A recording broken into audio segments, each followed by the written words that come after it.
munongoramba makazemberana naye Mwari, makabatira kuramba makabatirira pamupendero wake.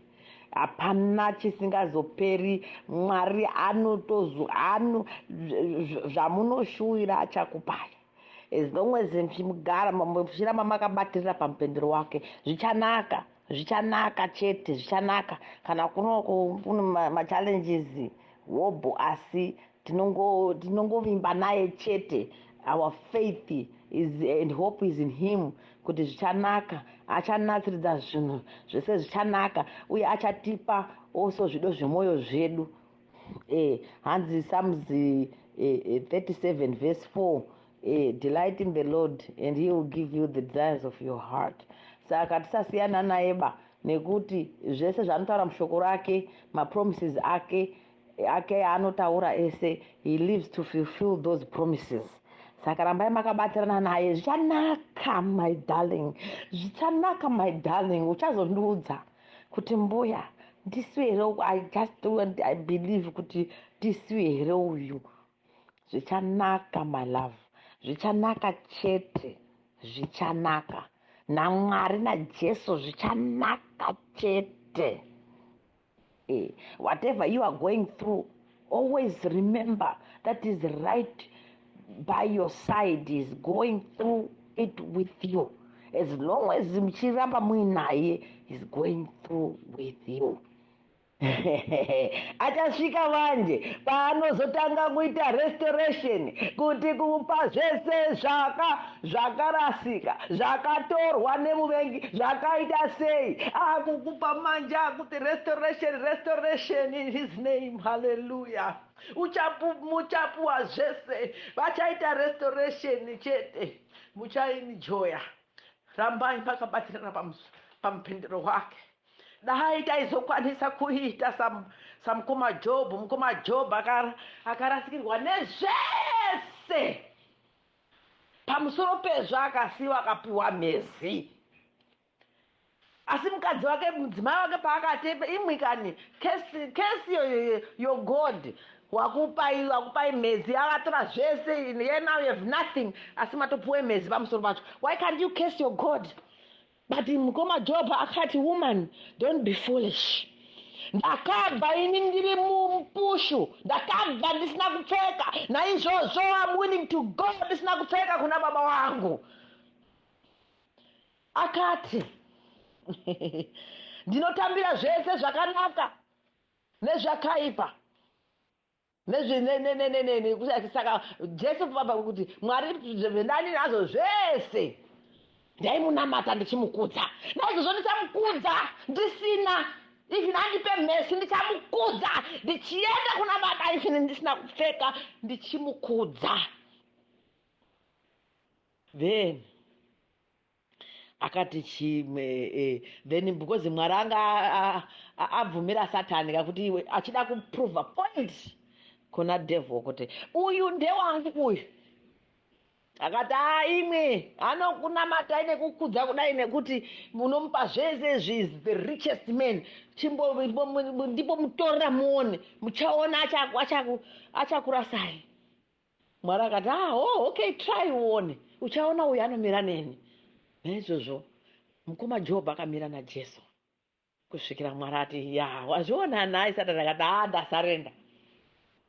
Mwari akati nawo ndakudzosera triple zvese zvawakaruza zvese, triple plus. Saka zvichanaka my love, zvichanaka my love. Rambai muchitaura naye Ishe.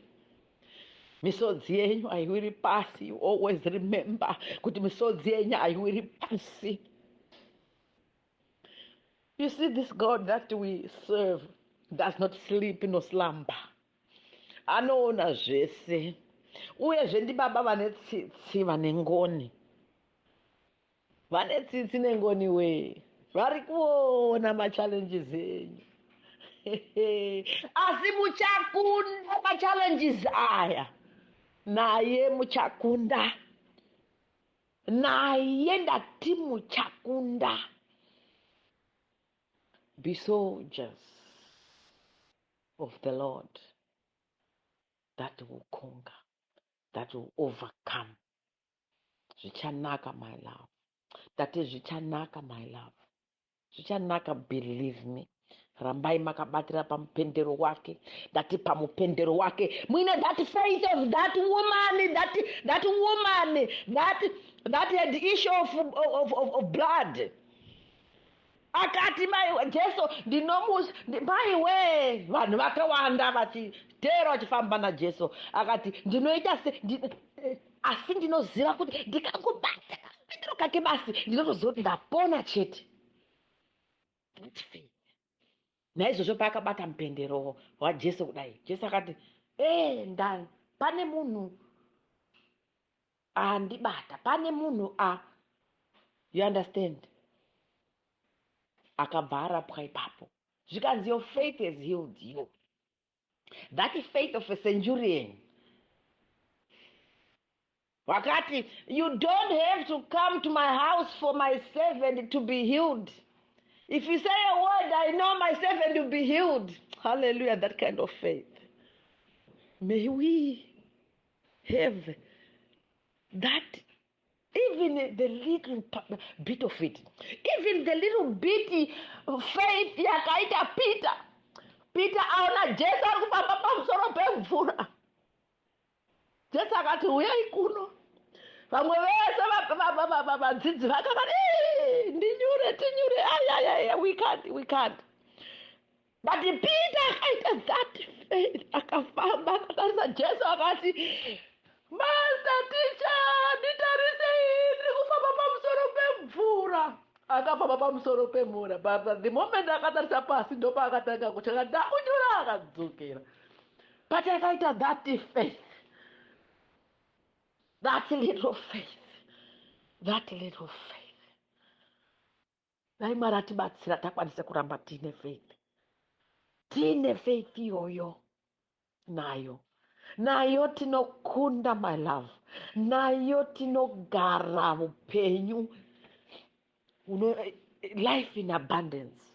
He came so that we may have life and have it in abundance.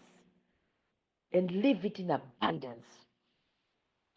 And his plans are to prosper us and never to fail or harm us. Satan akazouya to kill, steal and destroy.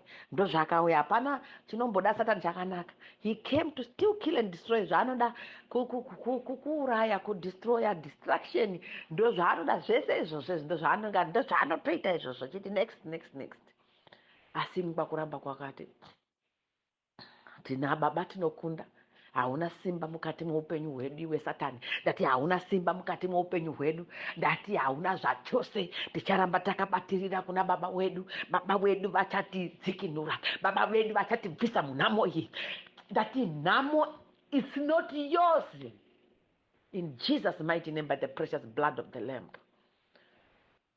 Ndati rambai nhamo zvachose. It's never your portion. It's never your portion. May it go to dry places in Jesus' mighty name by the precious blood of the Lamb. So, rambai mine faith.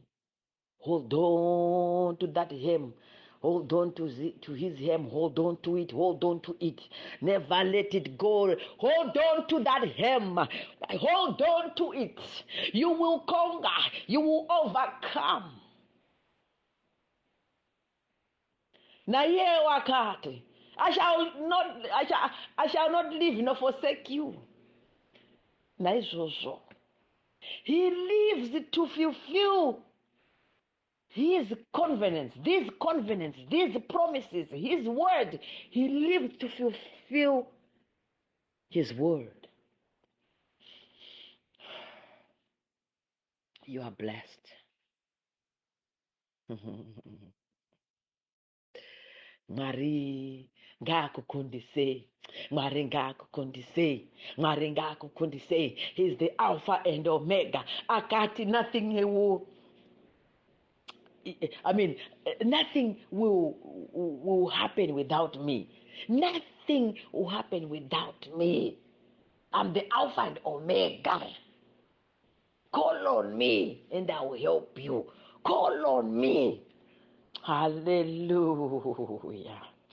Hallelujah. For those that acknowledge him, for those that call upon him and acknowledge his name, and acknowledge that he is Lord. Hey. Hey. He will deliver you. He will give you and heal your land. So rambai makabatira pampendero wake, rambai makabatira pampendero wake. Zvichapera zvese izvi, imhepo iyi chinobhururuka chinomhara, chisingaperi chinoshura. It's just mhepo iri kuvhuvhuta ichapera. It's a phase, my loves. It's a phase, my love. It's going to come to an end. And your joy is coming. And your joy is coming. Your life in abundance is coming.